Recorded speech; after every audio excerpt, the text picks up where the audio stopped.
G'day, welcome back. I'd especially like to welcome my new subscribers and I hope you enjoy the content of my channel. If you missed the last video, part 2 of the little mini surface grinder revisitation, version 2 of it.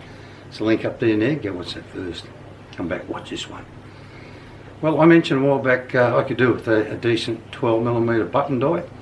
So I jumped in and ordered one and it's finally arrived. So follow me over there and we'll have a look, see what I'm going to get up to. Alrighty.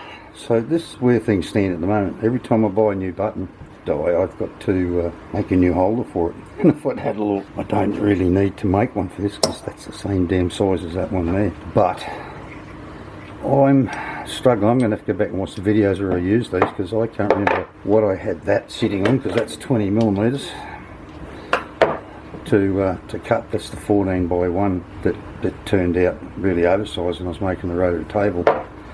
And this is a 20mm that I tried to cut a thread on the end of the spindle for the mill, and I don't know what I had that sitting on either, because that's 39.5mm. So I'll have to go and re-watch the videos. I can't remember what I did with them. But anyway, originally I made this. I think the first one I ever made was, might have been a 6mm one. This one, I think. Yeah, that's M6, that one. And you know, that's not a bad fit in there, and that's just got a 1/2 inch 20 thread on it, the same as the back of the drill chuck. So I just take the drill chuck and screw this onto the arbor in the tailstock. But I want to make this one. Actually no, this is the one that fits best, that one there, I think. Or is it? Whatever. They're all over the place, they're just terrible. Those two actually not too bad, but this one, you may have seen me trying to thread with this M10, and the thing will kick sideways when you go to start a thread, so I'm not happy with that. So what I want to do is rebore all these three, make a new one for this, make the end, the hole in here the same size as all 4 of these, make a new one of these, and might even make a whole new M3 taper for it to sit in at the tailstock rather than doing this with it. But anyway, that's what I've got planned. On another note, this is the lump of steel I bought to make it out of, so I only need a piece like this long. But that cost me 431 baht. And if you remember back to the last video, I had the piece of round and 2 bits of flat cost me 155. So there's a fine example of what, you know, stuff if I buy it online, get it shipped to me. But I suppose one thing after that is I know what that is, and it's not scrap video. So I'll cut a piece off this and we'll head over to the lathe and get started.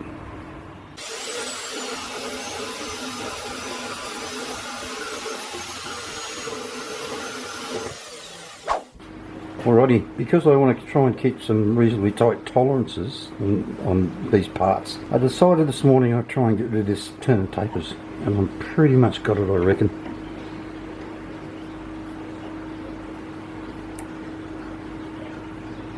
That is 1426.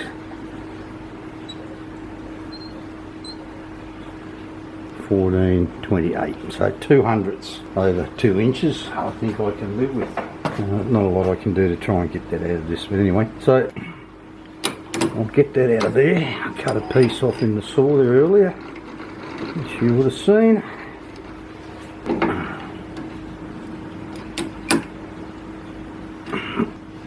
Alrighty, let's get this thing rocking and rolling.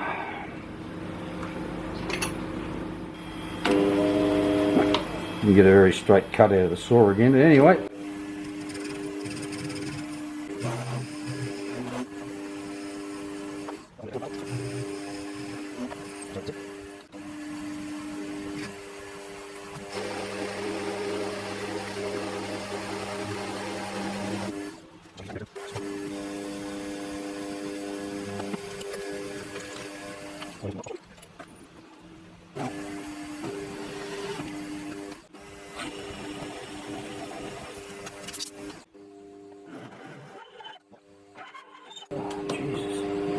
We've got another shit drill here. Bloody hell.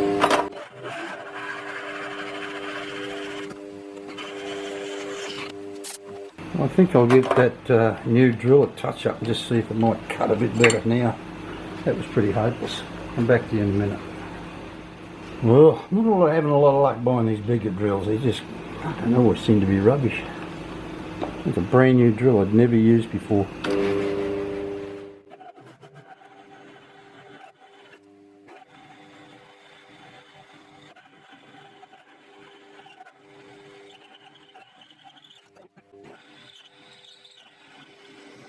Well, this new motor doesn't handle these big drills as well as the old motor did, the old washing machine motor. But then again, this hasn't got the load compensation that had. Well, I think that's going to have to do. I'll have to bore it from that point onwards.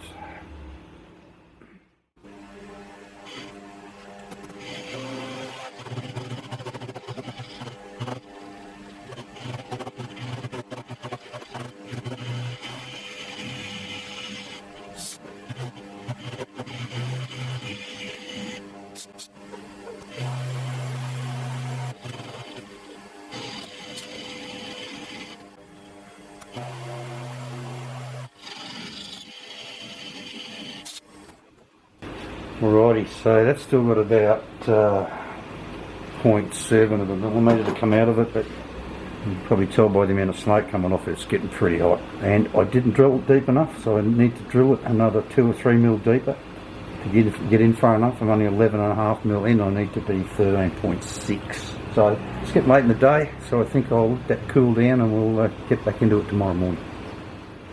Alrighty, so while you weren't looking, I drilled that out a bit more, and we'll get in and we'll finish boring this out.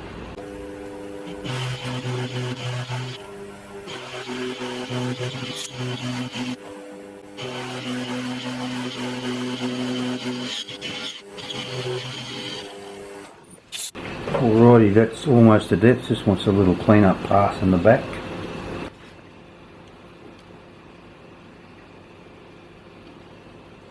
Oh, it's actually 0.6 that needs to come out of there.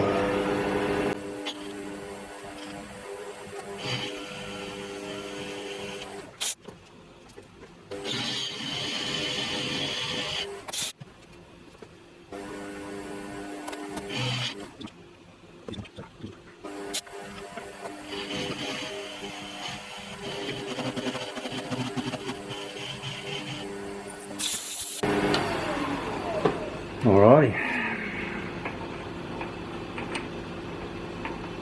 God, cock on a sock. Anyway, that'll have to do. I didn't leave myself much room here for threads, but anyway, that's life. God, can't believe I've ended up with that oversize like that. Ended up 0.2 too big. Anyway, righto. So. Get some chamfers on these edges, and I want to put a bit of a knurl. I got my new knurling tool out and put a bit of a knurl on there. Alrighty, so I don't really know how this is going to work. I've changed to a lighter knurl wheel because that last knurl I did on the hammer handle was a bit savage. So, but this doesn't really want to open wide enough. But anyway, we'll see how we go. Here's some oil.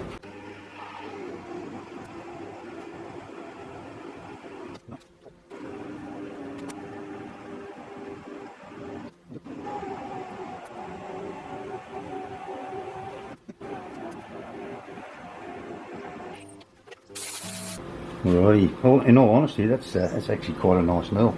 Not a big heavy one like that last one I did, and it's quite flat on the top.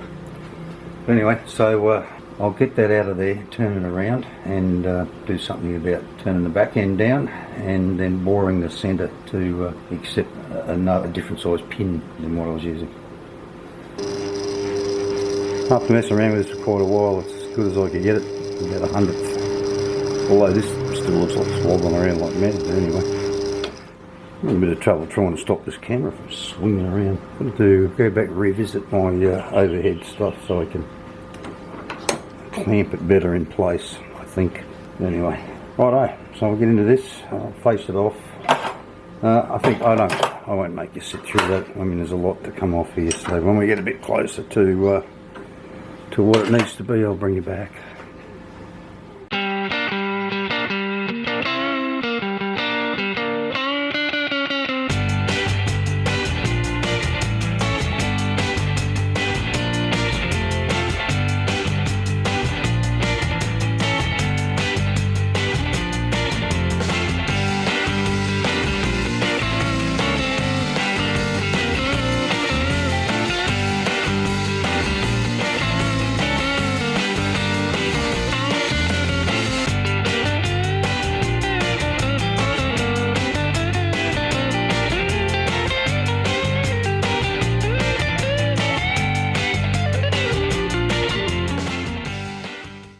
Alrighty, I'm not sure whether I just recorded that or not. I just looked at the camera, it wasn't turned on. I thought I'd turned it on. Anyway, I turned that last part there with the new tool I made the other week.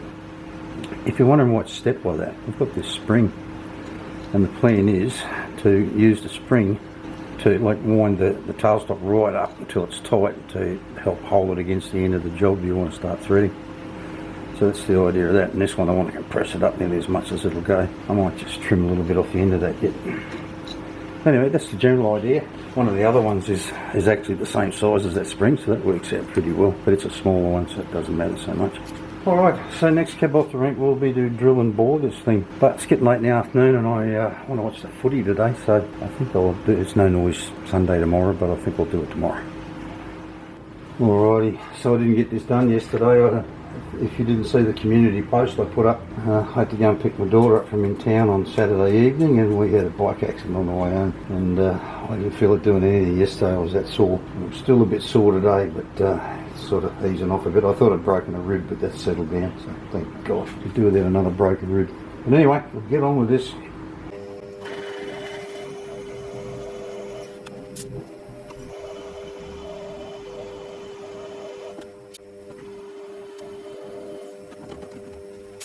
Right, at this point I'm a little torn as to just stick with the size I just drilled there, which is 10mm, which is what all the little ones are, and just bore this to slightly bigger than the biggest hole I've got in the other ones, which is 10.28. So I go to maybe 10.5, something like that. But this is a 12mm button die, so it really needs a 12mm hole all the way through it, at least, just a little over. I don't want to make two different size things for here. But do I go to 12mm or not? Right, decisions. Or do I just drill it out down into here a bit more with a flip it around, put the 16mm drill in and drill it down to about here with a 16mm bit, so the longest thing I can thread sort of this long. No, I'll go to 12. What the hell?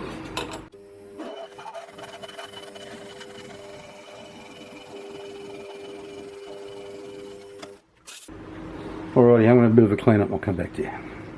Alrighty, you wouldn't believe it, that 12mm drill actually cut just a little bit undersized. Anyway, I don't want to stick a 12mm boring bar up there, so I'm going to use this little cardboard one. So here we go.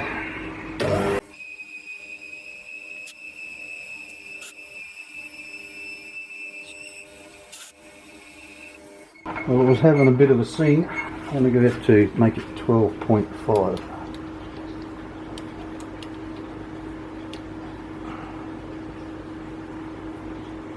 It's 12.4. This will sing even more than 0.05.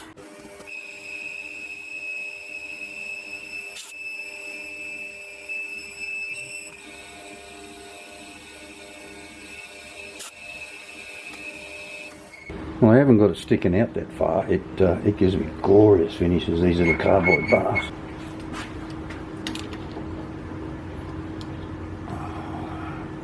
Oh, 12.55, that gives me 5/100ths for a little bit of clearance on the shaft. When I make the shaft, I'll make sure it fits that perfectly, and I'll rebore the little ones to the same size, and we'll be a little up. And this one I obviously couldn't get all the way up in there far enough, so I'll just spin it around and drill that out a bit more inside there, with a 16mm drill or something, just so there's plenty of clearance in the back of that. Alrighty, so now that this thing is all but done, I mean outside of a couple of holes drilled and tapped, I'm going to get onto a new Morse Taper 2 adapter for the tailstock. Wait, I can't see them. Decided I'd only do the 10mm holder, so they're now both bored out to the same size. What I'm going to do here is turn down this end for where those things sit on it, and then once I've done that I'll turn it around and machine a Morse taper. It'll take me a long time, so I'm going to listen to the radio while I do this, and I'll just play a bit of music.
Alrighty, I was a little worried about taking that last cut on there, but that worked out pretty good.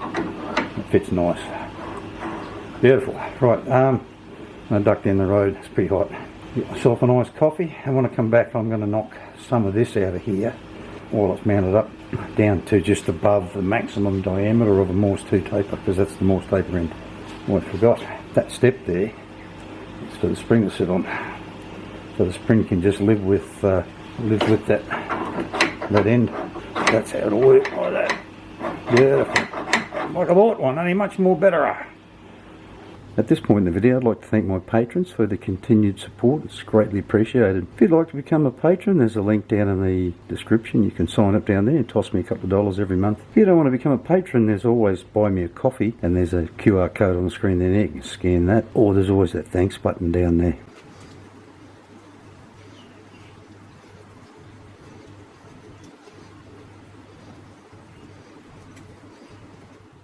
Alrighty, so while you guys weren't looking yesterday afternoon, I did what I said I was going to do and knock the back out of it before I turn it around. And you would have just seen just before this, I set up this Morse taper arbor in here and trimmed the compound into it. Now this little power drive of mine's, you know, it's not doing the job, but what it does do, it acts a bit like power steering in your car, in that it just helps you to smooth out the winding. So that's what I've been doing. Because I can't get the centre up in there, it's just been really light passes. I didn't think I'd bore the hell out of you with that. But anyway, so I'm just going to make another 1 or 2 light passes on this, and then I'm going to change it to a 0.4 radius tip. I'm using these 0.2 radius tips because they're much sharper and they cut better, but 0.4 tends to rub a little bit, but gives fabulous finishes.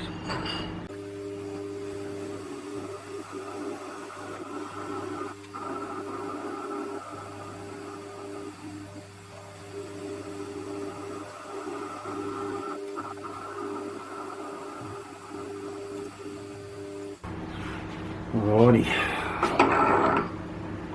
Damn it, can't get it through in there. That's something I got to check. Oh bugger, I've got to cut the end off. Alrighty, this is actually the test piece I made when I was making the spindle for the mill. That's pretty good. Alright, change this tip over.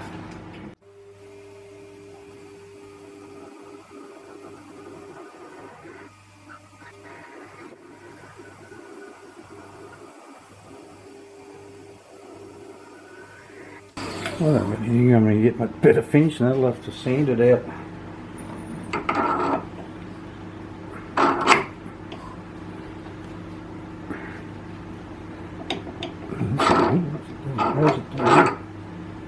Alright, I'll do some more work on this and I'll bring you back later. Alrighty, good news is I put that 0.2 radius tip back in there and got a pretty decent finish. Like not like that, but you know, reasonably flat. So I've just sanded it up, and Bobby's your uncle. As one of the other guys says, he's your mother's brother.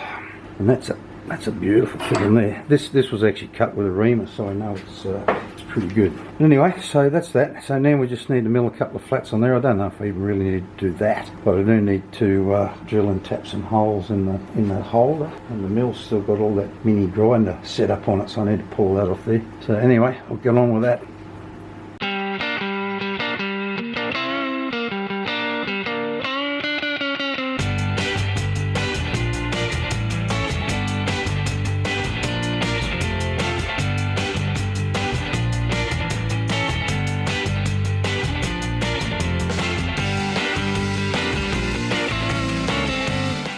Alrighty, if you've been enjoying this video, I'd really appreciate it if you give it a great big thumbs out. It really helps me out. Well, as the old saying goes, the proof is in the pudding, or in this case, in the threading.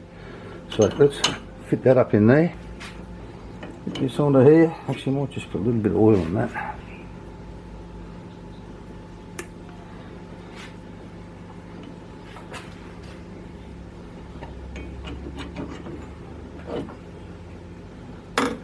Slide this up against there like that, lock it up. Alrighty, put some oil on here, some cutting oil. And we'll see if this motor will drive it up. I've not used this die yet, so I don't know how it's going to perform. Don't know what you're going to start for me. Well, it started. Actually, this collar chuck probably wasn't a good choice for this because I only got this one hole to use to manually feed the damn thing with. Not a good idea at all. I get in there yet. There it is.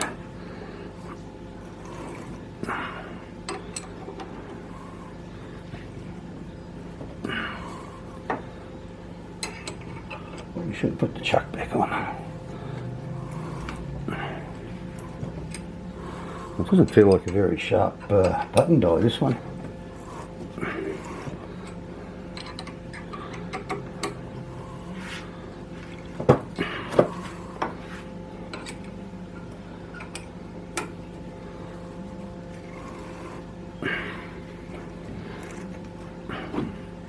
Oh, I think that'll do for the purpose of this exercise.